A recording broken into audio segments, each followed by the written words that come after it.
What's going on, everybody, and welcome back to Comic Breakdown. If you guys are new to the channel, do me a favor and hit that sub button, hit that notification bell, and make sure you're not missing any of the awesome content we have coming out. Now, for this video, we're going to be jumping into Black Knight, Curse of the Ebony Blade, issue number 4. And if you haven't been keeping up with this line, go ahead and check out the link in my description, as well as the top of this video. It will get you completely caught up on everything going on with the Black Knight. Now, in the last issue, we left off with the Black Knight drinking from the Ebony Chalice. Drinking from this chalice, we see it do something to his body, something that is not good at all. Now, this is written by Simon Spurrier, the art is by Sergio Davila, and with that being said, let's dive into this breakdown. Alright guys, so we pick up with the Black Knight, ELSA Bloodstone, and his new partner Jax. And they have landed on top of this building. And this building doesn't really have any huge significance, but this place is a software development place. And when he drank from the chalice, the visions that it showed him and are still showing him, it showed him this place and it showed him that Mordred, he was here. And Jax, she asks what else the chalice is showing him, but he simply says that it's showing him nothing good. And as they make their way into this building, going down the stairwell, they run into Mordred. And as we see these two groups confront one another, this is when the Black Knight starts kind of spazzing out a little bit. Because whatever the chalice is doing to him, it's causing his entire body to freak out. And so with the Black Knight kind of out of commission right now, ELSA Bloodstone, she picks up her rifle and lets Mordred know, the Black Knight, he may not be operational, but I still have this big ass gun and I can still use it. Even if you hide behind that shield, you still have feet that I can shoot. Now Mordred, he tells Redcap to go ahead and open up a portal to the cave.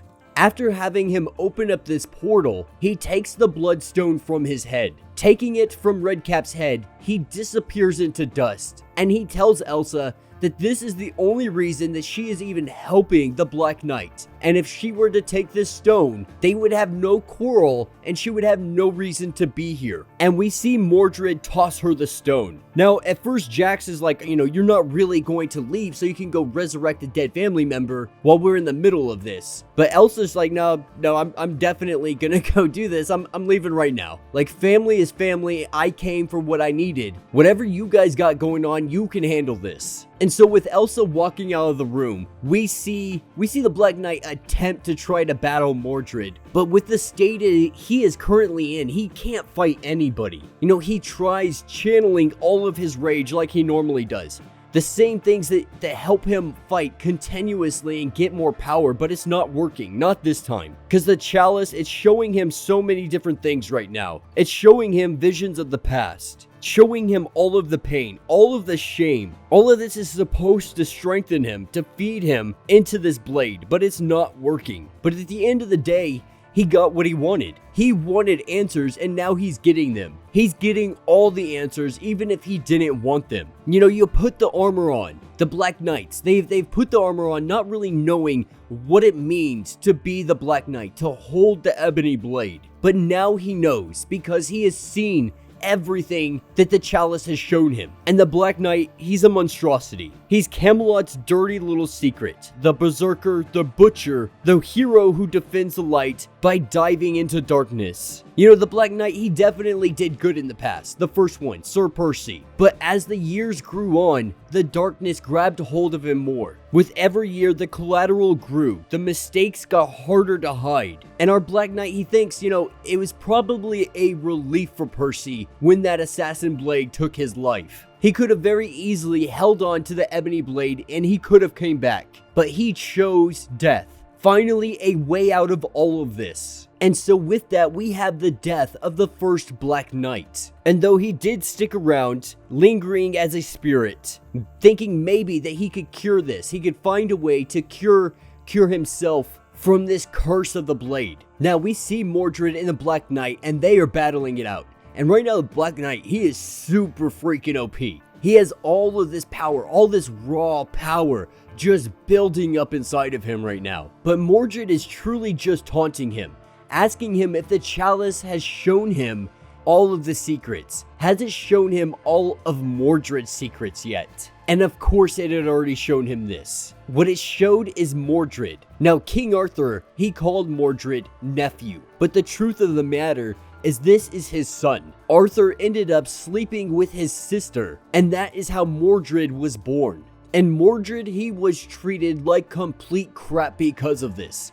Because of Arthur having shame for what he did, only keeping him alive because he is his son, but he tells Mordred that he will be the last individual of the Arthur bloodline to ever sit on the throne. He will never, ever be seen anything more than a mistake on the Arthur bloodline. And so this begs the question, was Mordred always evil, or was his treatment the cause of his descent into this? Because after this, he conspired in the dark, murdered and manipulated, and it was all because of the help with Merlin. Merlin was there backing him from the very get-go, playing like a puppet master, trying to control the fate of Camelot. But the truth of the matter is he came to see that Camelot had more power as an idea, as a story, than a real actual place. A myth can be controlled, rewritten, and purified for all of its mistakes. And so it begs the question, did Mordred conspire with him for the fall of Camelot, or was he just standing by? Regardless, after Camelot fell, Merlin,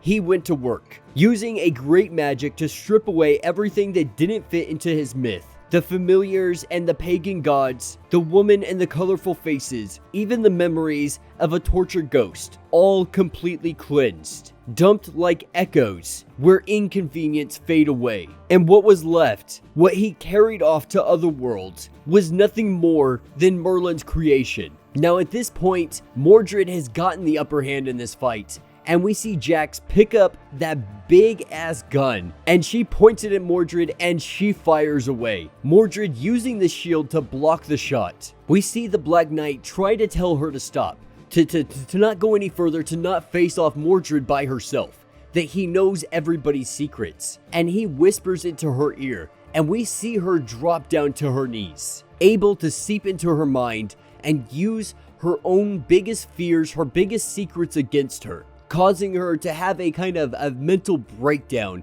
right here on the spot.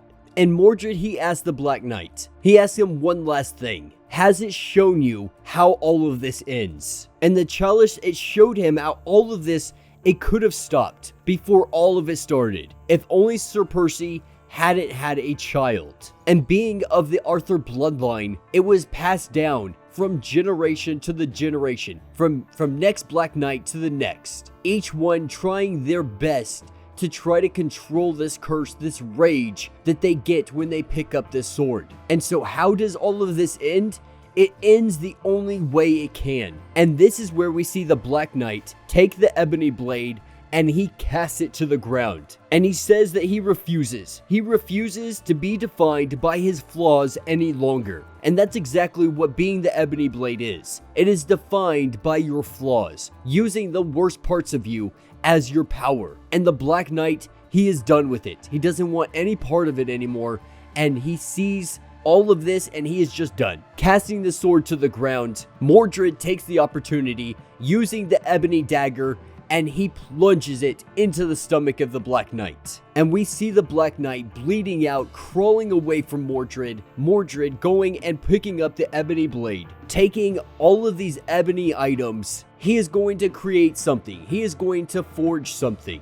Now, Jax is still here, but Mordred really isn't concerned with her, simply telling her, if you go ahead and try to stand against me, you're gonna regret it. But Jax, being a historian, she really wants to know, like, what are you forging this into? Now, he doesn't divulge that information just yet, but he does let us know that he is of Arthurian blood. He is of the Arthur bloodline. Now, we found this out because of the chalice, but what's interesting about this is he has worked in the shadows for years now, taking out every single individual that has Arthur's blood. because he needs this blood to be able to cool the ebony weapons. Whatever he is forging, the only thing that can cool its flame is the blood of the Arthur line. And so over the years, he's collected every single individual he can find, making himself the last of the bloodline. And going into the portal, we see him drop whatever he forged and put it upon his head. His father said that he would be the last one of the Arthur line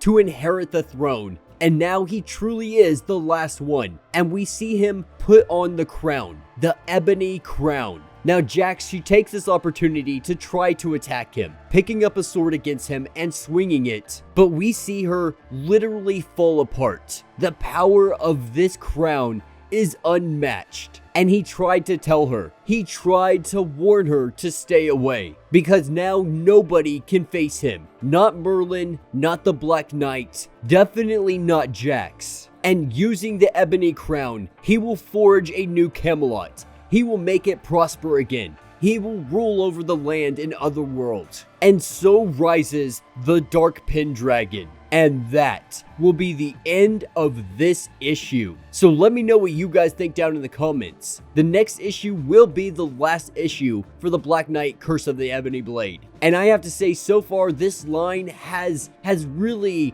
blown my expectations away. I really didn't know how this would be. You know, for the most part, the Avengers, they think Black Knight to be a complete joke. And he's written that way in most stories. So to see a story like this written so well, showing that it's not so much a curse as it is the Black Knight himself. It's not necessarily the Blade, but it's him. The Blade chooses somebody that is the most unworthy. Kind of the complete opposite of Mjolnir. You know, all in all, Marvel really has been killing it with all of these little side stories, these mini-series that they got going on. You know, the Black Knight Curse of the Ebony Blade is a prime example of just how well they are doing all of these stories. But yeah, let me know what you guys think down in the comments. If you have not yet, do me a favor, hit that sub button, hit that notification bell, make sure you don't miss any of the awesome content we have coming out, and until the next breakdown.